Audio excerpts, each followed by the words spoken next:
Hello, and welcome to the Clinical Care Options Infectious Disease Podcast. I'm your host, Sarah Anderson. In this episode, we will be hearing about new data in long-acting ART that demonstrate efficacy and safety in people with adherence challenges or viremia.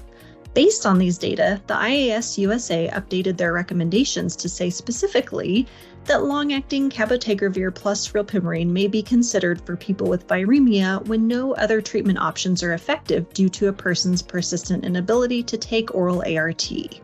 So for this exciting episode, I am joined by Dr. Jonathan Appelbaum from Florida State University College of Medicine. For more information about this program and to follow along with the slides, as well as to register for one of our live sessions within this series, please visit the links in the show notes for this episode. And to get access to all of our new podcast episodes, subscribe to the CCO Infectious Disease Podcast on Apple Podcasts, Google Podcasts, or Spotify. Now, let's get started and hear from Dr. Appelbaum. So we're going to look at studies that have come out within the past year. Some of them recently discussed at CROI 2024. And these were studies looking at folks using long-acting cabotegravir or rilpivirine who either had adherence challenges or had some ongoing viremia. So the first study we're going to look at is the LATITUDE study. And the LATITUDE study was a study looking at the use of this in people who have either suboptimal response or non-adherence to oral antiretroviral therapy. And so this was an open label phase 3 trial done here in the United States. And in order to enter the trial, you had to have a history of poor viral response after at least 6 months of oral ART, or that you had to have been lost to follow-up with 6 months or more non-adherence. But you also had to be hepatitis B negative, no integrase or rilpivirine mutations, either historically or at screening. So it's an interesting study in that they were first assessed as to whether or not they would be able to adhere to oral treatment, and they were given some economic incentives, and I can't remember exactly what they were, but it may have been things like food vouchers and things like that. And if they were able to get their viral load less than 200, then they were able to roll over into the actual trial. And they were split between long-acting cabotegravir or rilpivirine given every 4 weeks or versus their standard of care oral ART. And then after a year, they were all switched to the injectable. And there were a number of there was a primary endpoint, which is regimen failure, which is the first confirmed virologic failure. And then there were some secondary endpoints, which included virologic failure, treatment failure, or the stopping the treatment entirely. So basically, the safety issues, again, there were a number of folks who had mild to moderate injection site reactions. Very few had the more severe ones. And surprisingly for this very difficult to adhere population, 93% of folks who were enrolled in the injectable ART actually showed up on time for their injections, and only 3% missed their injections. I think that's pretty remarkable. And then looking at the baseline characteristics, the folks who were randomized to the long-acting cabotegravir rilpivirine were folks who generally had higher baseline RNA. There were 8 participants who had an RNA of more than 10,000. Their baseline CD4 counts were in the 300 to 400 range. And so what were the outcomes? There was a 14.5% difference in favor of long-acting cabotegravir, so less likely for the regimen to fail. And then looking at the secondary outcomes, again, favoring the cabotegravir over the oral treatment. And even in discontinuation, the rates were lower on the injectable. And so what happened is that as a result of this, the Data Safety Monitoring Board stopped the study early because of superior efficacy of the injectable in the secondary endpoints. So that's the LATITUDE study. Now looking at the Ward 86, which is the San Francisco General cohort, and we first heard about this last year, 2023 at CROI, and we heard more data this year at the 2024 CROI. These are folks who presented without virologic suppression at baseline. And this was a group that experienced many issues with social determinants of health, homelessness, substance use.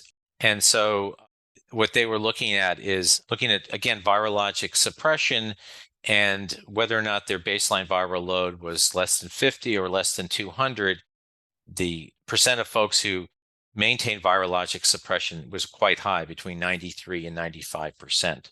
There were only 3 who developed failure with resistance. There were 5 that discontinued the injection and resumed their oral antiretroviral therapy. And there were some that, despite the best efforts, that were lost to follow-up. But 81%, 48 out of 59, remained with a viral load of less than 50 at week 48.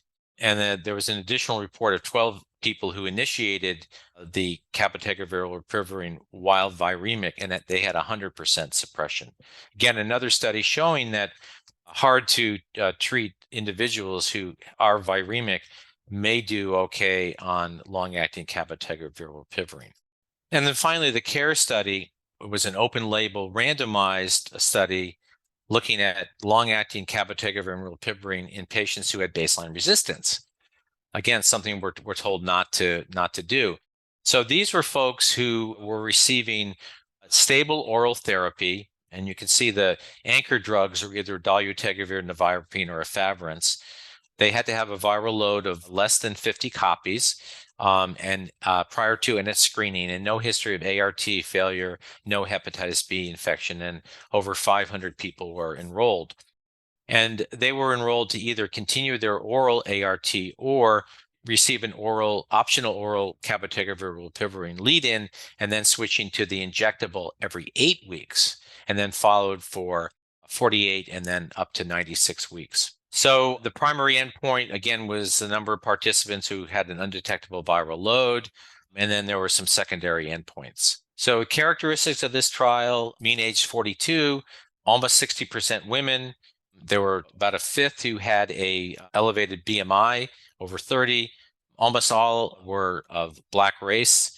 Many had been on ART for many years and had prior exposure to both NNRTIs and integrase. So these folks had genotypic samples drawn at baseline, but they were not looked at until the study was concluded. And they looked at archived proviral DNA. More than half had subtype A1, which is a potential risk factor for virologic failure with this treatment. In addition, for the rilpivirine mutations, 13.5% had them, and 10% actually had high-level resistance mutations. And very similar results to cabotegravir resistance, 16% overall, with about 8% having high-level resistance. And outcomes: you had between 96.9 and 97.3% virologic success. So interesting study that shows that even archived mutations that you would expect to make them resistant to this treatment, they actually did pretty well. There was only one confirmed virologic failure at 48 weeks, and this person resuppressed on oral therapy. So as a result of some of this data, the IAS USA updated their recommendations in their guidelines for long-acting cabotegravir and rilpivirine. And, I think this is pretty important in that they're recognizing that, there are subpopulations of patients where, you may not be able to get their viral load undetectable, or they may have no other options. They may not be able to take oral antiretroviral therapy. They're at high risk. And if the virus is still susceptible to both of the agents, they should be considered candidates for this treatment. Thank you very much to our faculty, Dr. Appelbaum, and thank you to our listeners for joining in. As a reminder, to view the full program on Contemporary HIV Treatment and Prevention 2024 on the Clinical Care Options website, click on the links in the show notes for this episode. And to access all of our new podcast episodes, subscribe to the CCO Infectious Disease Podcast on Apple Podcasts, Google Podcasts, or Spotify. Thank you and have a great day.